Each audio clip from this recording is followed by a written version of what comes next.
Kamera ready, sound ready, 3, 2, 1, action. Halo semuanya, selamat pagi. Perkenalkan, nama saya Nova Clarissa Veronica. NIM saya 253020301022. Di sini saya sebagai ketua kelompok 2 pengantar akuntansi.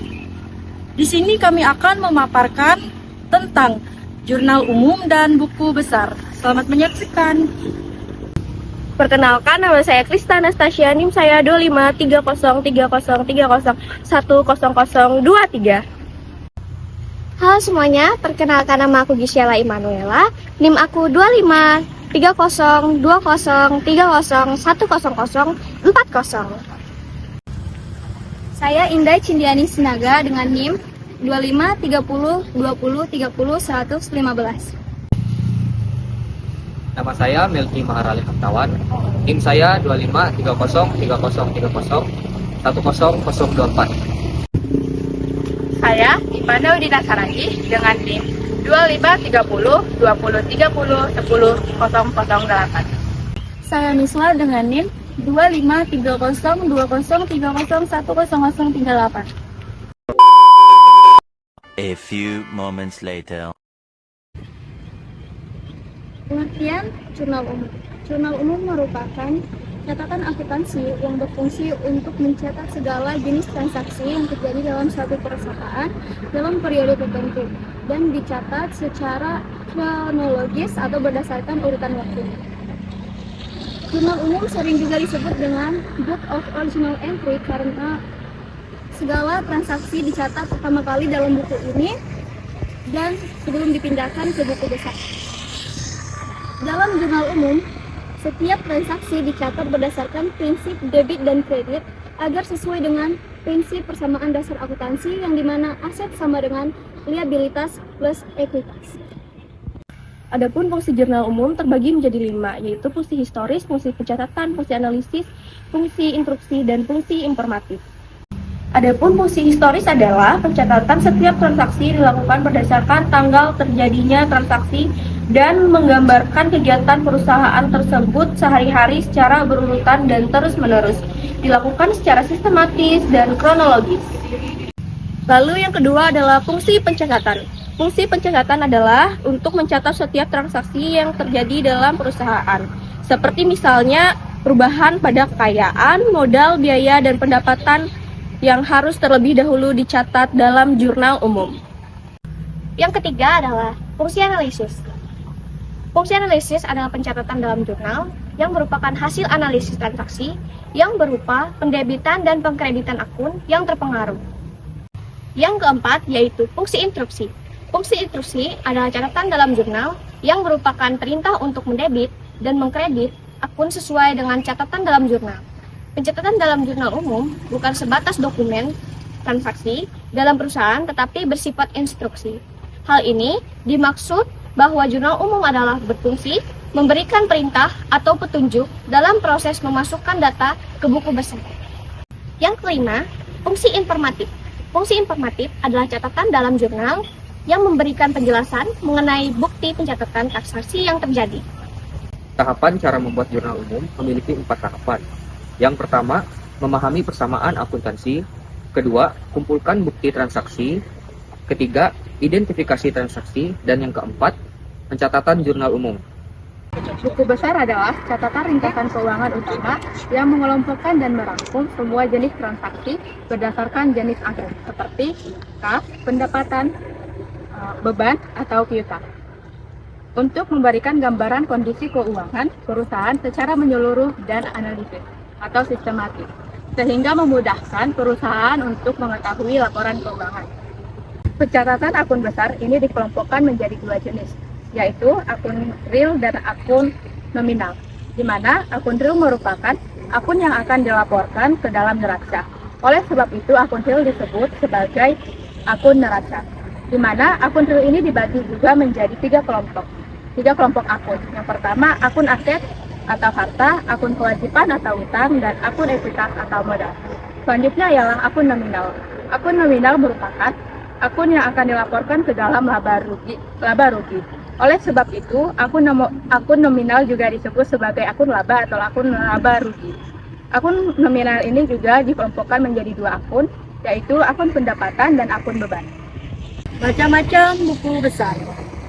Buku besar utama atau induk adalah buku besar yang memposting atas akun saldo kas, piutang, persediaan utang, beban, modal, yang akhirnya akan berpengaruh dalam membantu penyusunan perubahan transaksi pada aktiva, kewajiban, dan modal perusahaan. Buku besar utama atau induk terbagi menjadi beberapa format, yaitu bentuk T. Bentuk buku besar T dibuat bentuk sebelah menyebelah yang terdiri sebelah kiri disebut debit, sedangkan sebelah kanan disebut kredit. Dan perusahaan lebih jarang menggunakan bentuk ini dikarenakan dalam mengecek saldo transaksi sangat sulit karena tidak dirincikan secara jelas dan saldo hanya diketahui saat akhir akun. Yaitu bentuk buku besar dibuat menjadi dua kolom yang membentuk kolom dengan sebelah kiri disebut debit dan sebelah kanan disebut debit. Bentuk B-sisa. Bentuk buku besar ini menyediakan kolom khusus yang mencatat sisa akun setiap terjadi perubahan dan lebih banyak digunakan oleh perusahaan karena lebih memudahkan dalam mengecek setiap saldo transaksi. Kemudian buku besar pembantu.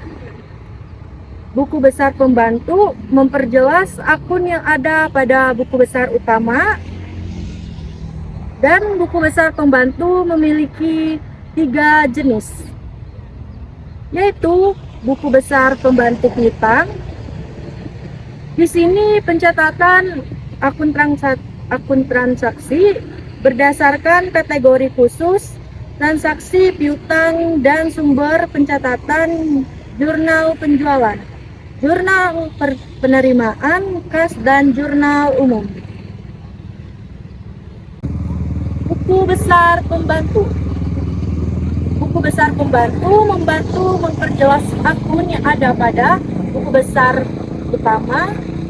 Buku besar pembantu memiliki 3 jenis, yaitu yang pertama buku besar pembantu piutang.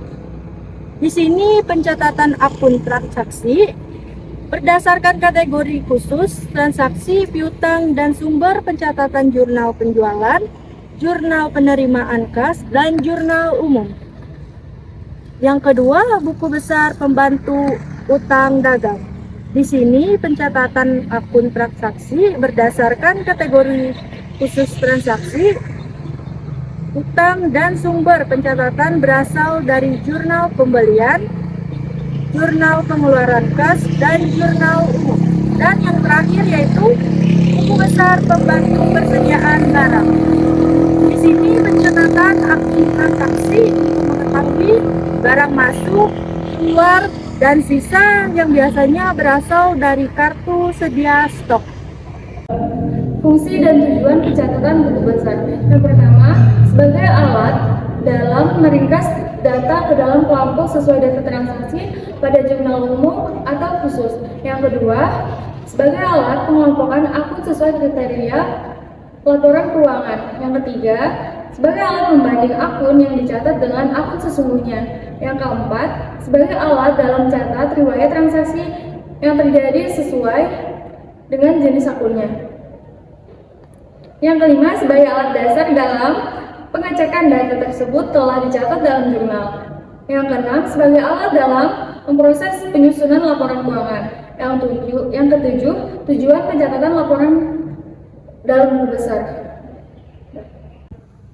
Selanjutnya, tujuan dari perusahaan melakukan transaksi pencatatan dalam buku besar yaitu: pertama, untuk mencatat perubahan yang terjadi atas riwayat transaksi. Yang kedua, untuk pengasahan atau validasi Akses akhir jumlah akun transaksi. Yang ketiga, untuk memberikan informasi melayar akun transaksi. Yang keempat, untuk menyusun laporan keuangan secara tepat waktu.